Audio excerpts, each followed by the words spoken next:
Hello विद्यार्थी, नमस्कार। स्वागत करता हूं आपके अपने यूट्यूब चैनल पर। तो आज की इस वीडियो में लेकर आ चुका हूं कक्षा आप देख सकते हैं 11वीं का अर्थशास्त्र। आप देख सकते हैं अर्धवार्षिक परीक्षा का पेपर, जो कि विषय आपका राजनीति विज्ञान का है, पॉलिटिकल साइंस का। जी हाँ, आपके जो अंक आएंगे 80 अंक का पेपर आएगा।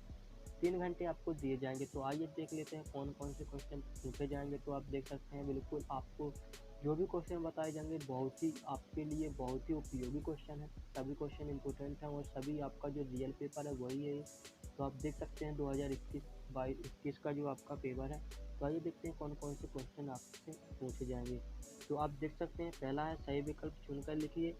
तो पहला है कि किसने कहा कि संविधान के बिना कोई राज्य नहीं हो सकता। इसके बाद दूसरा, संविधान के किस संशोधन में मौलिक कर्तव्य को जोड़ा गया है। तीसरा है कि भारत के चुनाव आयोग की प्रमुख चुनाव आयुक्त सहित कुल कितने सदस्य हैं। चौथा है कि राष्ट्रपति की संवैधानिक स्थिति क्या है। पांचवा है कि किसी राज्य की विधानसभा में अधिक से अधिक कितने स्थान हो सकते हैं। इसके बाद रिक्त स्थान की पूर्ति करना है। तो आपका जो पहला रिक्त स्थान है वो है भारत में मतदान की न्यूनतम आयु 18 वर्ष है। जी हाँ। इसके बाद चलते हैं राष्ट्रपति को का विशेषाधिकार प्राप्त है। इसके बाद तीसरा है कि चुनाव स्वतंत्र व डैश डैश यहाँ पर लिखवाना है होने चाहिए। इसके बाद चौथा है कि रास्ता की तरह डैश वर्जित की गई है। पांचवा कि यदि संशोधन विधि सरल हो तो संविधान डैश होता है। आज के बाद चलते हैं नेक्स्ट क्वेश्चन। तीसरा है एक वाक्य में उत्तर या एक शब्द में उत्तर। तो आपको इन सभी के उत्तर आपको नेक्स्ट वीडियो में मिल जाएंगे। तो जब तक के लिए चैनल को कर लीजिएगा सब्सक्राइब और बेल आइकन को ऑल पर सेलेक्ट कर लीजिएगा। इस वीडियो को यदि आप अपने दोस्तों को भी शेयर करना चाहते तो कर सकते हैं, क्योंकि आपके दोस्तों को भी कुछ हेल्प हो सके। जल्द से जल्द शेयर भी कर दीजिएगा। पहला क्वेश्चन आता है जो आपका एक वाक्य में है, संविधान सभा की स्थापना के समग्र भारत का गवर्नर जनरल कौन था। दूसरा है किसने के बिना मनुष्य साम्य जीवन व्यतीत नहीं कर सकता। तीसरा, किस समुदाय को लोकसभा का विधान सभाओं के स्थान पर आरक्षण दिया गया है। चौथा है आपका कि किसे 2 बार कार्यवाहक प्रधानमंत्री बनने का अवसर मिला। 8 400 400 400। जी हाँ, याद कर लीजिए व्हाट्सअप नंबर, क्योंकि अब चाहे आपका मैथ का सवाल हो या फिजिक्स केमिस्ट्री बायोलॉजी का, आपके हर डाउट हर क्वेश्चन का मिलेगा तुरंत वीडियो सोल्यूशन, वो भी सीधा आपके व्हाट्सअप पर। बस आपको फोन में डाउटनेट ऐप का 8 400 400 400 व्हाट्सअप नंबर सेव कर लीजिए और चैट को ओपन कीजिए। फिर जो आपका डाउट है उस सवाल की बस आपको फोटो खींचनी है, उसे क्रॉप करना, 5 सेकंड में आपको उसका वीडियो सोल्यूशन मिल जाएगा। क्लास 6 से 12 IIT नीट CBSE बोर्ड और सभी स्टेट के बच्चों के लिए। तो देर किस बात की, अभी जाइए और 8 400 400 400 पर अपना सवाल व्हाट्सअप कीजिए और सभी डाउट को आउट कीजिए। लिंक डिस्क्रिप्शन में है। 2006 में पांचवा है 2006 में भारत के किस राज्य में विधान परिषद का पुनर्निर्माण हुआ था। इसका राइट आंसर उत्तराखंड में। तो इसके बाद आपको ये सही जोड़ी दी गई है, तो आप देख लीजिए, इनका आपको सही मिलान कर लेना है। इसके बाद चलते हैं 5वें क्वेश्चन की ओर। यदि आपको इन सभी के सलूशन चाहिए तो नेक्स्ट वीडियो में प्रोवाइड करा दिए जाएंगे। यदि इसका PDF चाहिए तो टेलीग्राम की लिंक आपको डिस्क्रिप्शन में मिल जाएगी, जाकर ज्वाइन हो सकते हैं। वहाँ पर इसका PDF भी प्रोवाइड करा दिया गया है। कठोर संसाधन किसे कहते हैं। दूसरा है इसी का अलावा कानून का शासन क्या है। छठवां है कि मौलिक अधिकारों का व निर्देशक सिद्धांतों को टकराव की स्थिति में की वरीयता दी जाएगी। इसके बाद छठवें का ही है, अथवा भारतीय संविधान में दिए गए मौलिक अधिकारों का मौलिक कर्तव्यों में अंतर बताइए। तो आपसे यही रिक्वेस्ट है, आप लोगों ने यदि इन क्वेश्चनों को अभी तक याद नहीं किया तो जाकर याद कर लें, क्योंकि यही क्वेश्चन आपसे पूछे जाने हैं। तो जाइए और याद कर लीजिएगा। यदि कहीं पर भी प्रॉब्लम होती है कमेंट में बता सकते हैं, और आप इसका PDF टेलीग्राम से ले लेना, वहाँ से आपको सभी क्वेश्चन मिल जाएंगे, या वीडियो की स्क्रीनशॉट कर लें और आपको इन सभी को याद कर लेना है। सभी से यही रिक्वेस्ट है, क्योंकि आपके यही क्वेश्चन पूछे जाएंगे तो आप पे नहीं बन पाएंगे, तो इसी से आप पहले ही इनको याद कर लें। आपके पास बहुत ही कम टाइम बचा है, जितना जल्दी हो सकेगा मैं इसका सलूशन का भी वीडियो जल्दी ही अपलोड करूँगा, जिससे आपको आसानी हो सके।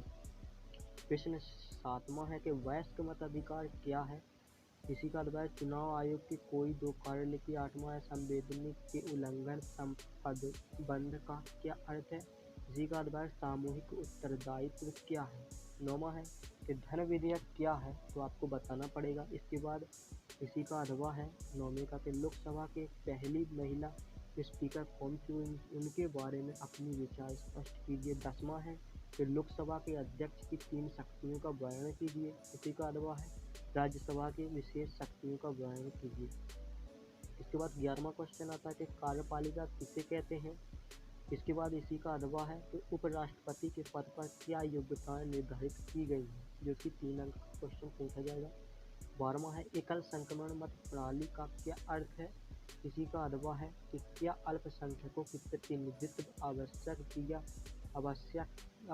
दिया जाना चाहिए। इसके बाद 13वां क्वेश्चन है कि भारत में महिलाओं के कल्याण से संबंधित 2 निर्देशक सिद्धांत लिखिए। इसी का 8वां है कि नागरिकों के दोनों धार्मिक अधिकारों का वर्णन कीजिए। तो आपको ये याद कर लेने हैं। इसके बाद चलते हैं नेक्स्ट क्वेश्चन की ओर। तो यदि आपने अभी तक वीडियो को लाइक नहीं किया तो लाइक भी कर दीजिएगा और शेयर कर दीजिएगा दोस्तों में। इसके बाद 14वां क्वेश्चन है कि संविधान के प्रस्ताव का क्या महत्व है, और इसका 8वां हो जाएगा भारत संविधान के 4 स्रोतों का वर्णन कीजिए। इसके बाद 15वां है कि संसदीय शासन प्रणाली की क्या विशेषताएं हैं, या प्रणाली की विशेषताएं बताइए। इसी का 8वां कि भारतीय संविधान के किस विषय में संशोधन करने हेतु साधारण प्रक्रिया अपनाई जाती है। इसके बाद चलते हैं 16वें क्वेश्चन की ओर कि संपत्ति के अधिकार का वर्णन स्थिति क्या है, यानी कि वर्तमान स्थिति क्या है संपत्ति के अधिकार की। तो वर्तमान स्थिति यही है कि संपत्ति का अधिकार हटा दिया गया है। इसके बाद चलते हैं नेक्स्ट क्वेश्चन की ओर। 8वां है कि क्षतिपूर्तियुक्त न्याय का क्या अर्थ है। इसके बाद 17वां है कि निर्वाचन व्यवस्था के 3 प्रस्तावित सुधार बताइए। इसी का 8वां अनुपातिक प्रतिनिधित्व से आप क्या समझते हैं। इसका जो 18वां क्वेश्चन आता है उसको देख लीजिए। कुशल कार्यपालिका की क्या विशेषताएं हैं। इसी का 8वां हो जाएगा किसी राज्य के राज्यपाल की नियुक्ति कैसे होती है। इसके बाद 19वां है कि लोकतांत्रिक सरकार से क्या तात्पर्य है। इसका 8वां हो जाएगा तानाशाही के 2 प्रमुख लक्षणों का वर्णन कीजिए। इसके बाद 20वां हो जाएगा भारतीय संविधान की कोई 4 एकात्मक लक्षण लिखिए। इसका 8वां हो जाएगा भारतीय संविधान के विचित्र लक्षणों का वर्णन कीजिए। इसके बाद आता है 21वां के देश में वित्तीय आयतकाल पर एक नोट लिखिए। तो इसके बाद 8वां है इसका कि राष्ट्रपति के महानियोग की प्रक्रिया का वर्णन कीजिए। इसके बाद 22वां किसी विधेयक को कानून बनाने के क्रम में जिन अवस्थाओं से गुजरना पड़ता है उन्हें क्रमबद्ध समझाइए। इसका 8वां है कि संसदीय समिति के व्यवस्था में संसद के विधायी कामों में मूल्यांकन की ओर देख रेख पर क्या प्रभाव पड़ा। तो जो भी क्वेश्चन थे इम्पोर्टेंट वो सभी मैंने आपको बता दिए हैं। आपने स्क्रीनशॉट कर लिया होगा। तो वीडियो पसंद आओ तो वीडियो को अभी तक लाइक ना किया हो तो लाइक कर दें, अपने दोस्तों में भी शेयर कर दीजिएगा इस वीडियो को। सभी से रिक्वेस्ट है कि यदि आप लोगों ने अभी तक इन सभी क्वेश्चनों को याद नहीं किया तो जाकर याद कर लें, क्योंकि यही क्वेश्चन आपके अर्धवार्षिक परीक्षा में पूछे जाने वाले हैं। तो फटाफट जाइए याद कर लीजिएगा। यदि कहीं पर भी समस्या होती है आप कमेंट में बताइएगा, हम आपका सल्यूशन प्रोवाइड कराएंगे जल्दी इस वीडियो के नेक्स्ट वीडियो के माध्यम से। और आपको कोई भी डाउट है तो कमेंट में पूछिएगा, आपके हर क्वेश्चन का जवाब मिलेगा हमारे इस चैनल पर। तो मिलते हैं नेक्स्ट वीडियो में नए टॉपिक के साथ। और आपको यह बता दें यह पेपर रियल नहीं था, सभी इंपॉर्टेंट क्वेश्चन है। तो आप ये मत सोचिएगा कि ये रियल है।